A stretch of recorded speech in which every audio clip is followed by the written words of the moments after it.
100세까지 살아온 사람들의 공통점은 놀랍게도 우리가 상식이라 믿어온 것과 달랐다.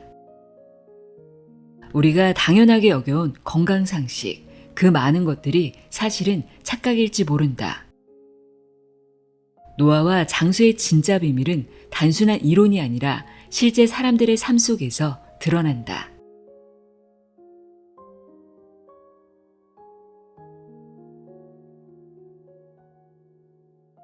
안녕하세요. 나의 소리책 갈피 소리내어 읽다입니다. 나이가 들면 소화력이 떨어지니까 고기를 줄여야 한다. 이런 말 많이 들어보셨을 텐데요. 오늘 소개할 책 시바타 히로시의 고기 먹는 사람이 오래 산다는 그와는 전혀 다른 이야기를 들려줍니다. 일본의 의학 박사 시바타 히로시는 고령자 2만 명을 조사한 방대한 데이터를 토대로 100세까지 건강하게 살아가는 사람들의 공통 습관을 밝혀냈습니다. 그는 장수하는 이들의 삶을 깊이 추적하면서 우리가 흔히 믿어온 건강 상식과는 전혀 다른 결과를 보여줍니다. 그 가운데 특히 눈길을 끄는 점은 오래 사는 사람들이 오히려 고기를 적극적으로 섭취했다는 사실입니다. 고기를 챙겨 먹은 사람일수록 뇌졸중과 치매, 우울증에 걸릴 확률이 낮았다고 합니다. 이 책은 단순히 육식과 채식의 문제를 넘어서 건강하게 오래 산다는 것에 대해 우리가 당연하게 믿어온 상식을 데이터를 근거로 다시 바라보게 만듭니다. 예를 들어 마른 사람보다 통통한 사람이 오래 산다는 연구 결과라든가 인간이 실제로 늙기 시작하는 시점이 언제인지에 대한 흥미로운 사실들까지 전해줍니다. 그럼 지금부터 시바타 히로시의 고기 먹는 사람이 오래 산다 내용의 일부를 읽어드립니다. 들어보세요. 세상의 모든 지혜를 읽어드리는 소리내어 읽다. 구독과 좋아요, 공유는 큰 힘이 됩니다.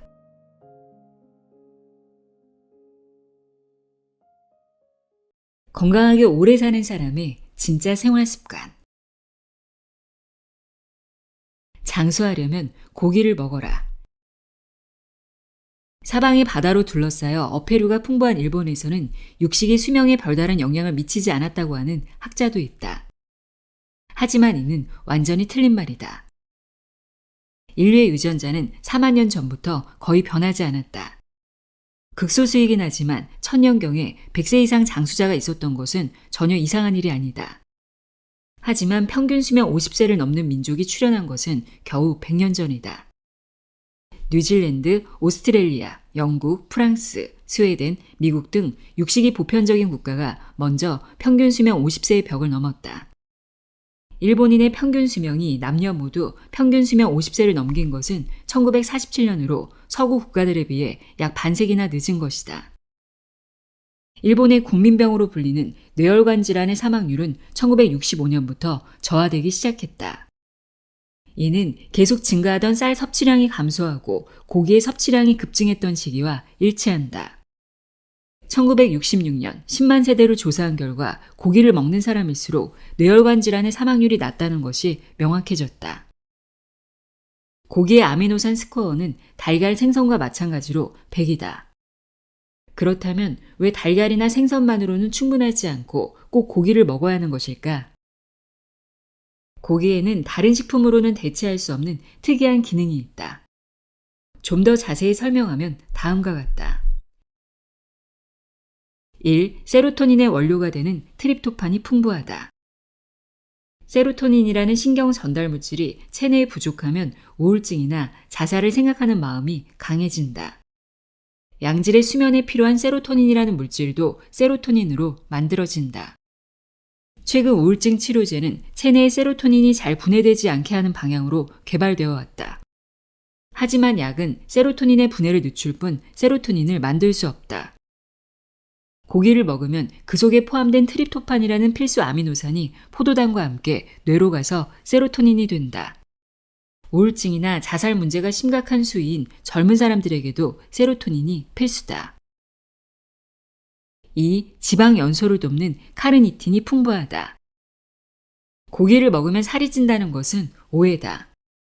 체내에 지방산이 연소되려면 세포 내에 미토콘드리아에 진입해야 한다.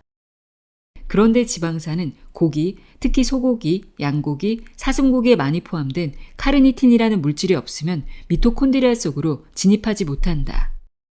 적정량의 고기를 먹는 것은 오히려 다이어트에 도움이 된다. 3. 항산화 물질인 카르노신이 풍부하다. 항산화 물질도 중요하다. 체내 콜레스테롤이 지나치게 많아져서 산화되면 동맥경화의 원인이 된다. 고기 속 성분인 카르노신은 콜레스테롤의 산화를 억제하는 작용을 한다. 4. 햄철이 풍부하다. 햄철은 빈혈 예방의 필수 성분이다. 시금치 등 채소로도 철을 섭취할 수 있지만 식이섬유 및 피틴산이라는 성분의 방해로 몸속에 소량밖에 흡수되지 않는다. 붉은 살의 고기, 생선에 들어있는 단백질과 결합한 햄철이 훨씬 더 많이 흡수된다. 5. 일가 불포화 지방산이 풍부하다. 불포화 지방산에 대해서도 사람들은 많은 오해를 하고 있다. 에너지원이 되는 체내의 중성지방은 지방산과 글리세린으로 이루어진다. 이 지방산에는 3가지 종류가 있으며 각각 역할이 다르다. 유지방산의 많은 불포화 지방산은 체내에서 산화물을 가장 적게 만들어낸다는 이점이 있다. 다만 과잉 섭취하면 동맥경화를 촉진한다. 리놀산과 생선의 지방이 많은 다가 불포화 지방산은 동맥경화를 예방하지만 산화물을 많이 만들어낸다는 것이 결점이다. 올리브유에 많이 함유된 일가 불포화 지방산은 동맥경화를 예방하며 다가 불포화 지방산보다 산화물을 적게 만들어낸다. 채식주의자는 단명한다. 살생을 하고 싶지 않다는 이유로 채식하는 사람들이 있다. 그런 이들은 채식으로 단명한다고 해도 이미 각오하고 있으니 나중에 후회가 없겠지만 채식이 장수의 비결이라고 주장하며 타인까지 끌어들이는 사람을 보면 조금 난감하다. 인간은 원래 육식동물이다. 채식주의자에는 고기, 생선, 달걀은 먹지 않지만 유제품은 먹는 락토 베지테리언, 달걀과 유제품까지 먹는 락토 오브 베지테리언, 유제품, 달걀, 생선까지 먹는 페스코 베지테리언, 동물성 제품의 섭취는 물론 동물성 제품까지 사용하지 않는 비건 등 여러 종류가 있다. 우유와 달걀의 아미노산 스코어는 고기, 생선과 마찬가지로 100이다. 완전 식품이라고 할 수는 없지만 우유와 달걀을 충분히 먹으면 단명하지는 않을 것이다. 비건으로 살아가는 한 기독교 종파의 신자가 장수했다는 몇몇 보고가 들어와 있다. 하지만 실제 장수 비결은 식생활이 아니라 스트레스로부터의 해방이 아니었을까? 일본에서 실시된 100세 장수자를 대상으로 한 조사는 필자의 연구진이 실시한 2회 조사 외에도 많이 있지만 그중 채식주의자는 단 한 명도 없었다. 내가 태어난 1930년대 일본의 식생활은 전 단백질 중 동물성 단백질이 10%로 현재의 5분의 1을 지나지 않았다. 이때 평균 수명이 50세 미만이었으니 채식주의자의 단명은 역사가 증명한 셈이다. 통통해야 오래 산다. 21세기 들어서 미국에 이어 일본에서도 대사증후군 퇴치를 외치는 합창이 시작되었다. 대사증후군 퇴치를 위해 다이어트를 한다는 발상이 고령자에게만 위험한 것은 아니다. 앞서도 말했듯 마른 체격일수록 오래 산다는 연구 결과는 전 세계에 단 하나밖에 없었으며 그마저도 나중에 정정되었다. 일본 비만학회가 제시한 BMI 체질량 지수는 대사증후군 진단에 직접 이용되진 않지만 대사증후군의 근본 원인이 비만이며 BMI 22가 가장 이상적인 수치라는 의견이 많다. 하지만 BMI 22의 사람이 장수한다는 연구 결과는 아직 나온 바가 없으며 BMI와 사망률의 관계를 정리해보면 U자 모양이 된다.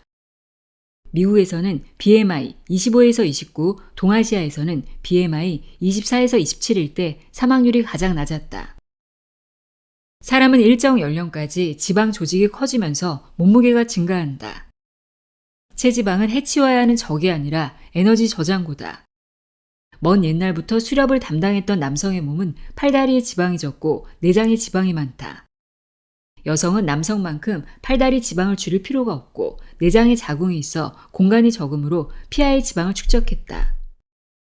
지방 조직에는 에너지뿐만 아니라 노화와 질병 예방에 필수적인 비타민 A, D, E가 저장되어 있다. 또 지방 조직은 당대사와 지질대사를 원활하게 하는 아디포넥틴이라는 물질을 분비한다. 인간은 종말기에 가까워지면 식사량을 줄이지 않아도 지방 조직이 작아지고 체중이 줄어든다. 혈액 속 알부민, 콜레스테롤, 혈색소, 요산이 줄어든다. 이것이 진짜 노화다. 그러므로 체지방이 늘어나는 동안은 나이가 몇 살이든 중년이라 할 수 있다. 진짜 노화가 몇 살부터 일어나는가는 시대, 성별에 따라 달라진다. 약 40년 전 내가 본격적으로 고령자에 대한 연구를 시작했을 때는 평균적으로 60세를 기준으로 체중이 줄어들기 시작했다. 지금은 75세까지도 이런 현상이 드물며 여성의 경우 85세가 되어서야 진짜 노화가 시작되기도 한다. 성장기부터 고령기 전까지 체중이 증가하는 것은 자연의 섭니다. 하지만 체중이 얼마나 늘어났을 때 가장 장수하는가에 대해 동일한 집단을 대상으로 연구한 경우는 거의 없다. 그런 점에서 도표 7의 연구는 주목할 만하다. 미국인 13,451명을 대상으로 21세 때 BMI를 기준으로 3개의 그룹으로 나눈 후 73세까지의 체중 변화와 사망률의 관계를 연구하였다. 사망률이 가장 높았던 것은 21세 때 BMI가 18.5 미만인 그룹 중 체중이 5% 초과 감소한 그룹이었다. 그리고 사망률이 가장 낮았던 것은 21세 때 BMI 18.5 미만 혹은 18.5에서 24.9인 그룹 중 체중이 15% 이상 증가한 그룹이었다. 이 연구를 정리해보면 젊을 때 마른 체격이다가 체중이 5kg 이상 줄어든 경우 수명이 가장 짧았으며 젊을 때 중등 비만이다가 나이가 들면서 체중이 10kg 정도 증가한 그룹이 가장 오래 살았다. 서양인과 동양인의 체격이 다르니 이 수치를 그대로 동양인에게 적용해도 좋을지는 생각해 봐야 할 문제지만 고령계의 체중 증가가 장수의 조건임은 확실히 알 수 있다. 기존에는 비만도와 사망률의 관계를 중심으로 연구했다면 최근에는 비만도와 질병의 예후 관계에 대한 연구가 활발해지고 있다. BMI가 낮은 그룹은 만성 폐색성 폐질환과 신부전의 예후가 좋지 못하다는 연구 결과가 많이 보고되고 있다. 채소를 익혀 먹어라. 중국에서는 예부터 먹거리를 몸을 따뜻하게 하는 것, 몸을 차게 하는 것, 중간 성질의 것으로 분류했다. 단호박, 파, 피망 등은 몸을 따뜻하게 하므로 추울 때 먹고 토마토, 오이, 무, 가지, 여주 등은 몸을 차게 하므로 더울 때 많이 먹으면 좋다고 한다. 양배추, 당근, 양파, 표고버섯 등은 중간 성질을 띠므로 언제 먹어도 상관없다. 나는 10번 정도 중국에 다녀왔고 여러 곳에서 식사를 했지만 중국 요리에서 생채소를 본 적이 없다. 모든 채소는 익혀서 나왔다. 생채소를 먹는 식습관은 육식 문화와 함께 서양에서 온 것으로 보인다. 일본에도 돈가스에 양배추 샐러드를 곁들이는 등의 조합이 옛날부터 있었지만 식탁에 생채소가 자주 올라오기 시작한 것은 육식이 보급된 30-40년 전의 일이다. 식물은 제 몸을 지키기 위해 표피에 갑옷처럼 큐티클을 두르고 있다. 이 갑옷을 기름과 불을 이용해서 한번 부숴주지 않으면 그 속의 영양성분이 제 힘을 발휘하지 못한다. 또 날것으로 먹기 편한 잎채소는 원래 식이섬유가 적고 찌거나 삶으면 비타민이 빠져나와 버린다. 그러므로 충분한 영양 섭취가 필요한 경우 특히 고령자의 식사를 준비할 때는 기름을 두르고 불에 익히는 중국식 조리법을 권한다. 또한 채소는 불에 익히면 부피가 줄어들고 부드러워지기 때문에 보다 많이 섭취할 수 있다. 냉증을 앓고 있다면 특히 생채소를 피해야 한다.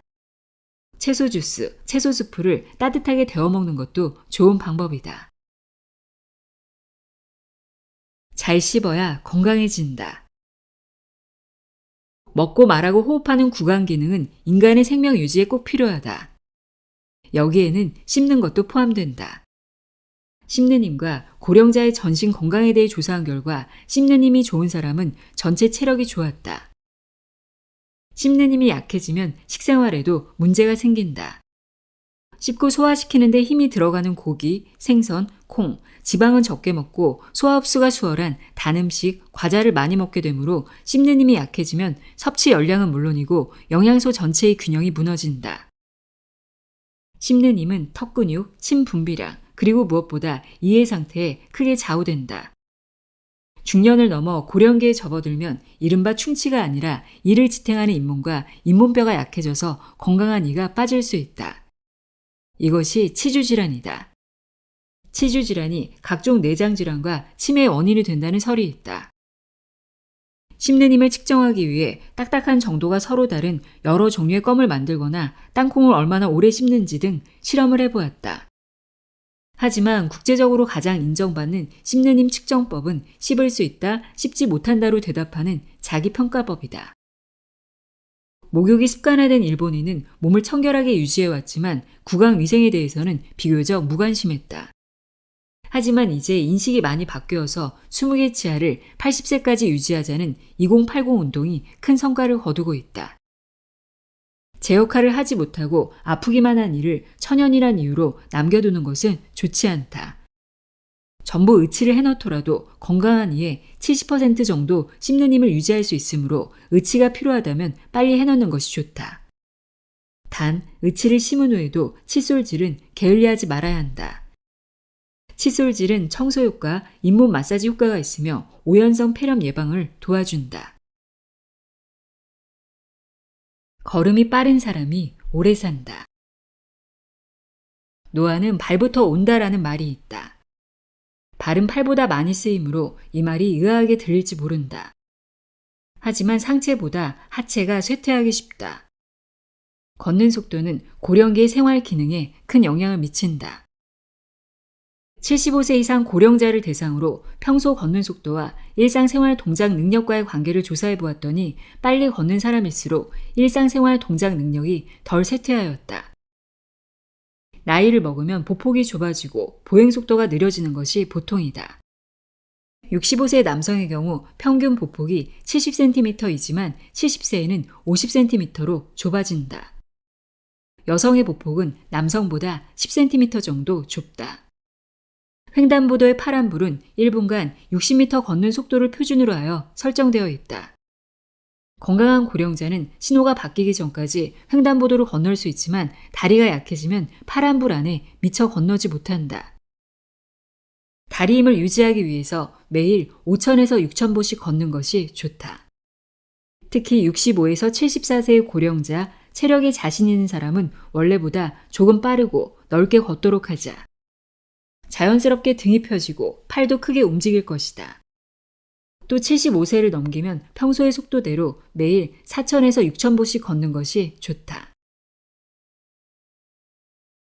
제대로 안 먹었으면 운동하지 마라. 하루 200ml의 우유를 마시던 사람이 500ml를 마신다고 갑자기 뼈가 튼튼해지진 않는다. 칼슘은 우리 몸의 뼛속에 축적되어 있다. 뼈에 흡수되지 못한 칼슘은 위를 그냥 지나간다. 뼈의 칼슘 흡수량을 늘리려면 뼈를 수직 방향으로 자극해주는 운동이 필수다. 영양교실에서는 이런 운동에 대해서는 전혀 알려주지 않는다. 한편 운동교실에 가면 운동을 하면 근육이 튼튼해진다고 가르친다. 그런데 운동만으로는 역시 부족하다. 운동할 때 단백질 등의 적절한 영양소가 보급되어야 비로소 근육이 분해, 합성되어 두꺼워진다. 최근 한 연구에서 단백질 공급이 없는 상태에서 운동을 하면 근육이 오히려 가늘어진다는 것이 밝혀졌다. 하지만 운동교실에서는 영양 지도를 하지 않는다. 영양교실과 운동교실의 잘못된 지도는 편중된 연구의 결과다. 운동과학 분야에서는 운동과 영양을 종합적으로 보는 연구가 진행 중이지만 아직 일반화되지 않고 있다. 앞서 연구를 통해 걷는 속도가 빠른 사람일수록 생활 기능이 잘 쇠퇴하지 않는다고 말했다. 보행 속도와 영양 상태의 관계까지 넓혀 조사해 보았더니 흥미롭게도 혈액 중 알부민의 농도가 낮으면 보행 속도도 느리다는 것이 밝혀졌다. 근육을 유지하거나 키우려면 단백질이 필수다. 하지만 총 섭취 열량의 15% 이상 단백질을 섭취하고도 운동을 하지 않으면 남은 단백질은 미소화 단백질로 배출되며 노폐물 배출을 담당하는 신장에 부담이 간다. 반면 운동을 하면 단백질은 근육의 유지 및 증강에 사용된다. 근육을 키우고 싶다면 충분한 영양과 운동, 둘 다 필요하다. 잘못된 상식이 건강을 말아먹는다. 고기보다 생선, 두부가 몸에 좋다? 똑같은 먹거리라도 누가 먹느냐에 따라 이로울 수도 있고 해로울 수도 있다. 소에게 풀은 건강한 먹거리다. 소는 사람에게 건강한 먹거리지만 풀은 마냥 건강한 먹거리만은 아니다. 이롭거나 해로운 기준에는 여러 가지 요소가 있는데 가장 중요한 것은 단백질의 질이다. 단백질은 우리 몸의 살과 피를 이루는 가장 중요한 영양소다. 질병에 대한 저항력, 항상성을 유지하는 데 꼭 필요하며 유전 정보를 운반하는 주역이기도 하다. 20종류의 아미노산은 체내에 흡수되어 단백질로 합성된다. 20종류 중 9가지는 우리 몸에서 합성할 수 없으므로 먹거리를 통해 섭취해야 한다. 이것을 필수 아미노산이라 한다.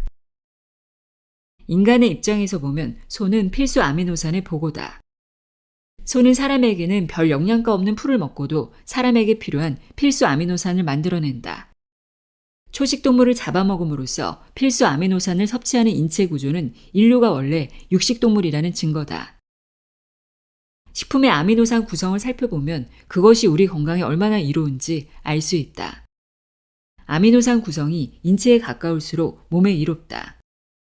이것을 아미노산 스코어라고 하는데 100에 가까울수록 양질의 필수 아미노산이 골고루 들어있다는 뜻이다. 우리 몸의 아미노산 구성에 가까운 단백질일수록 몸에 유용하게 쓰인다. 이것을 설명하는 2가지 방법이 나무통 이론과 형지 이론이다. 나무통 이론은 단백질을 여러 개의 나무판을 이어 만든 통에 비유한 것으로 각각의 나무판은 서로 다른 필수 아미노산을 의미한다. 아래의 도표 3은 이를 형상화한 것이다. 이 통에 물을 붓는다고 생각해보자. 물은 가장 낮은 나무판 높이까지만 고일 것이다. 영양가가 낮아진다는 뜻이다.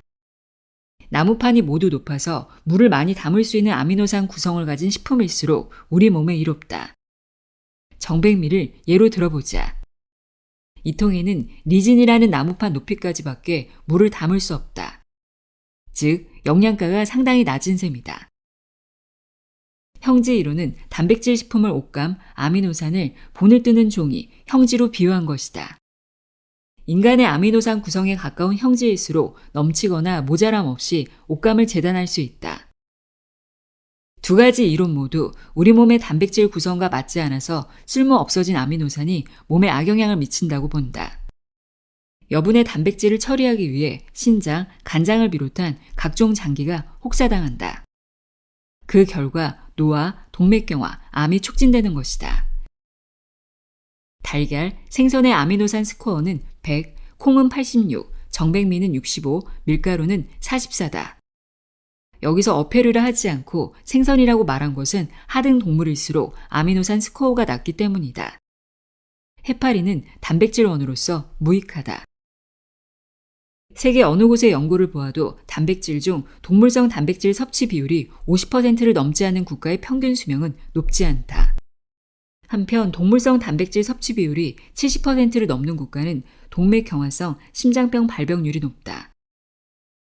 물론 아미노산 스코어만으로 먹거리를 평가할 수는 없다. 아미노산 스코어가 똑같이 높은 달걀, 고기, 생선이라도 각각 함유한 지방, 생리활성 물질 등이 다르기 때문이다. 채소 속 비타민, 미네랄, 식이섬유도 중요하다. 콩 속의 이소플라본이라는 여성 호르몬 모양의 영양소는 동맥경화, 전립선암 예방 작용을 한다. 일단 여기서는 이것만 기억하자. 이로운 먹거리와 해로운 먹거리, 이로운 영양소와 해로운 영양소를 구분하는 것은 미디어의 자극적인 선동에서 기인한 것이 상당수다. 오랜 시간 동안 사람들이 먹고 지금까지 먹거리로 남아있는 것 중에 해로운 것은 없다. 또 마냥 많이 먹어 좋은 것도 절대 먹어서는 안 되는 것도 없다. 누가 얼마만큼 먹느냐에 따라 결과가 달라질 뿐이다. 오래 살수록 아픈 기간이 길어진다? 기아와 전염병으로 순식간에 목숨을 잃던 옛 시절에 비하면 일정 기간 병상에 누워있다가 맞는 죽음이 어느 정도 패턴화된 것이 사실이다. 하지만 그런 연구 중에는 누워 생활하는 노인의 비율을 조사하면서 노인복지시설 환자만을 대상으로 한 경우도 있다. 애당초 자택에서 간병하기에 무리가 있어 복지시설에 오는 것이니 누워 지내는 기간이 길고 그 비율이 높은 것은 당연한 결과다. 1982년 일본 정부는 전국에서 70에서 84세에 사망한 1243명의 가족을 대상으로 사망 직전에 누워 지낸 기간을 조사하였다. 그 결과는 한번 몸져 누우면 오래 간다라는 고정관념을 뒤집는 것이었다. 그 후 우리 연구진은 야마가타현 후지시마 마을에서 40세 이상 사망자의 가족을 대상으로 정부와 동일한 방법으로 조사를 실시하였다. 임종 직전 누워 지낸 기간이 2주 미만인 비율이 전국 고령자 대상 조사에서 38.2%, 40세 이상을 대상으로 한 후지시마 조사에서는 45.8%였다. 양쪽 다 한 달 미만인 경우가 과반수를 넘었다. 1995년 후생 노동성이 침상에 누워 지내는 상태를 몸져 누운 것이라고 보고 조사한 결과 평균적으로 사망 직전에 8.5개월간 누워 지낸 것으로 나왔고 사망 전날까지 자립적으로 팔팔하게 일상생활을 하다가 죽은 사람은 12.1%였다. 정리하면 지금까지는 오래 살수록 더 오래 누워있다가 죽는다고 생각하는 것이 일반적이었다. 하지만 실제로는 장수할수록 몸져 눕는 기간이 짧으며 마지막 순간의 고통 또한 덜하다는 것이 최근의 연구에서 밝혀지고 있다. 인간의 능력은 비교적 죽음에 가까운 순간까지 유지되며 죽음 직전에 급속도로 저하된다. 이것이 종말 저하 이론이다. 그래도 사망 전 2년 정도는 부분적인 도움을 받는 것이 보통이다. 혼자 밥을 차려 먹을 수 있지만 장 보는 것은 누군가가 도와줘야 하는 시기다.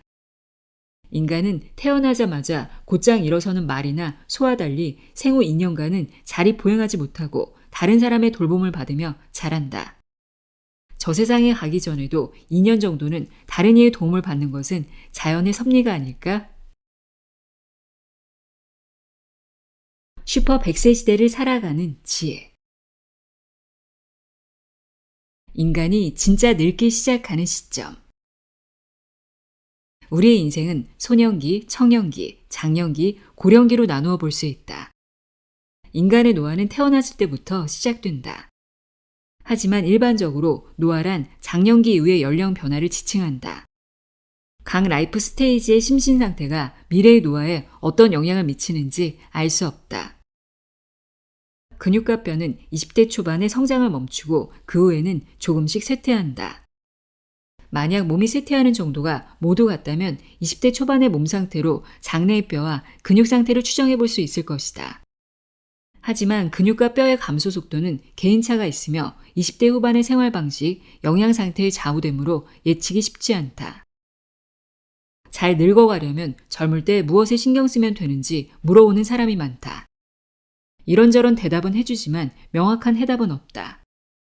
세계 어느 나라에도 동일한 집단을 20세부터 사망 시까지 추적 조사한 학자는 없다. 만약 그것이 가능하다고 해도 그 결과를 보기 전에 연구자가 먼저 죽을 것이다. 일본 여성의 40% 이상이 90세를 넘기고 있으며 이른바 후기 고령자가 늘어나는 지금 노년기 혹은 고령기를 몇 단계로 나누어 생각할 필요가 있다. 현재의 정책과 제도는 노년기를 정기 노년기와 후기 노년기로 분류하고 있다. 이 분류법이 실정과 맞지 않다는 비판이 있지만 여기서는 깊이 언급하지 않겠다. 그보다는 노년기의 모습과 기간이 개인마다 큰 차이가 있다는 것을 알아야 한다. 정기보다 후기에 각종 장애 위험도가 높아지는 것은 사실이지만 어디까지나 통계적인 사실이고 실제로는 개인차가 크다. 인간이 진짜 늙기 시작하는 시점은 언제인가? 무엇을 기준으로 판단해야 할까? 나는 이런 질문을 자주 받는다. 상당히 어려운 문제이다. 시력을 기준으로 삼으면 40세부터, 청력은 50세부터 노화가 시작된다. 근육과 뼈는 20대부터 가늘어진다. 25세부터 여자의 피부 나이가 꺾인다는 말도 있다. 하지만 피부 노화는 라이프 스테이지에서 볼 수 있는 현상의 일부일 뿐 진짜 노화라고 볼 수 없다. 근육과 뼈가 쇠퇴하더라도 몸의 지방이 늘고 있는 동안에는 나이가 몇 살이든 고령기가 아니다. 예전과 다름없이 식사하고 몸을 움직이는데 이유 없이 체중이 줄어들 때 진짜 노화가 시작된다.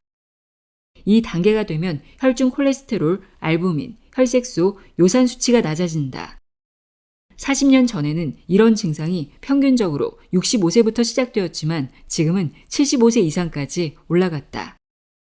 이것도 개인차가 크다. 일정 수준까지 노화한 사람이 죽음에 이른다고 보면 노화의 시작이 늦은 사람일수록 수명도 길 것이다. 생활기능이 자립적인 정기 노년기에는 사회활동을 할 수 있지만 후기 노년기에는 힘들어진다고 말하는 전문가도 있다.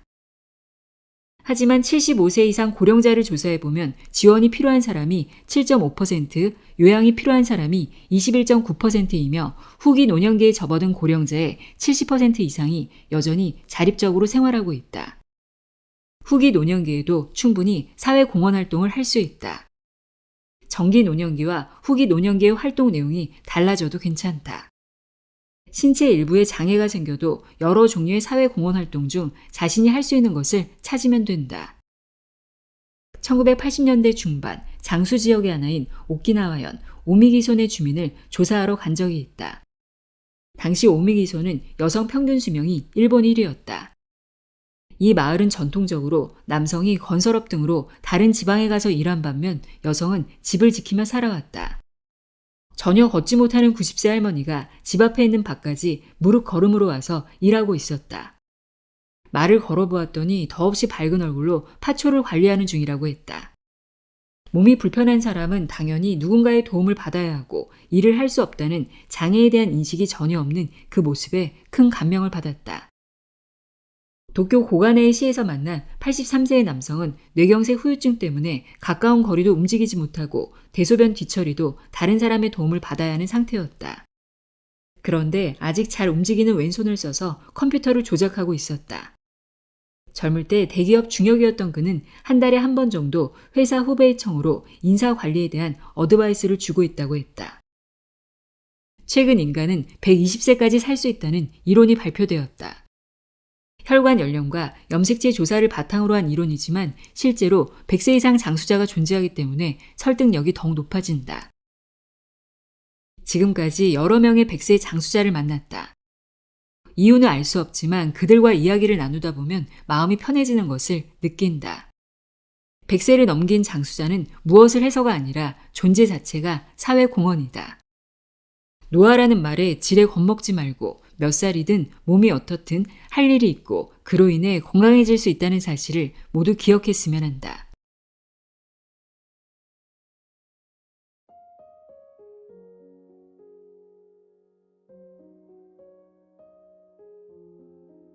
고기 먹는 사람이 오래 산다 읽어드렸습니다. 수많은 건강도서를 읽으며 깨달은 것은 건강에는 획일적인 정답이 있는 것이 아니라는 점입니다. 결국 각자의 몸과 삶에 맞는 균형을 찾아가는 길이 아닐까 하는 생각이 듭니다. 여러분은 어떻게 생각하시나요? 오늘도 함께 해주셔서 고맙습니다.